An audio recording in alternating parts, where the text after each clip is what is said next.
તાપી જિલ્લાના કુકરમુંડા તાલુકામાં સ્વચ્છતા અભિયાનની હકીકત સામે સવાલ ઉભા કરતી એક ઘટના સામે આવી છે। તોરંદા ગામથી ખાલસાપાડા તરફ જતા રસ્તા પર આવેલા ગરનાળામાં મરણ પામેલા પશુઓ નાખવામાં આવતા ભારે દુર્ગંધ ફેલાય છે, જેના કારણે સ્થાનિક રહેવાસીઓ અને પસાર થતા વાહન ચાલકોને ભારે હાલાકીનો સામનો કરવો પડી રહ્યો છે।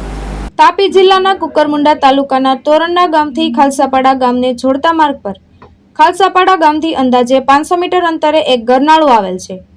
આ ગરનાળામાં અવારનવાર અમુક બેફિકર લોકો દ્વારા મરણ પામેલા પશુઓ ફેંકી દેવામાં આવે છે।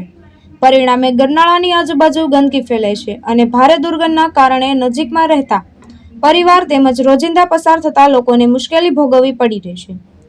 સમગ્ર દેશમાં સ્વચ્છ ભારત અભિયાન ચાલી રહ્યું છે, ત્યારે આવી બેદરકારી સ્વચ્છતા અભિયાન પર પ્રશ્નચિહ્ન ઊભું કરે છે।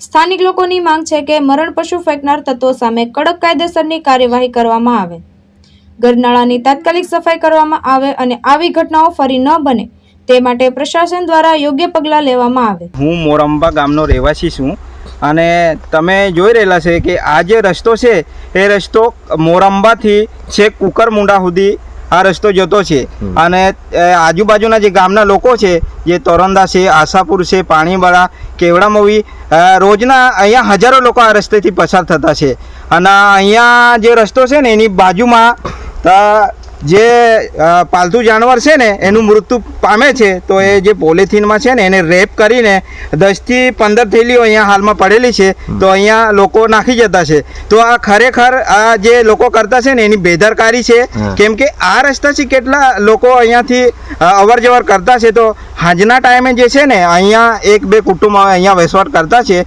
આજુબાજુમાં ઘર છે અને પોતે અમે અહીંયા ખેતરમાં ઘર બાંધી રહેતા છે। તો હાજના ટાઈમે એટલું દુર્લભ એટલે બહુ ખરાબ સ્મેલ આવે છે, કેમ કે જે લોકો અહીંયા એવી ખરાબ પ્રવૃત્તિ કરતા છે ને, તો અમારી એવી માંગણી છે કે તંત્રો દ્વારા એના પર કડકમાં કડક કાર્યવાહી થાય। આના બધું થતું છે એનું વહેલી તકે નિરાકરણ આવે એવું મારું કહેવાનું છે।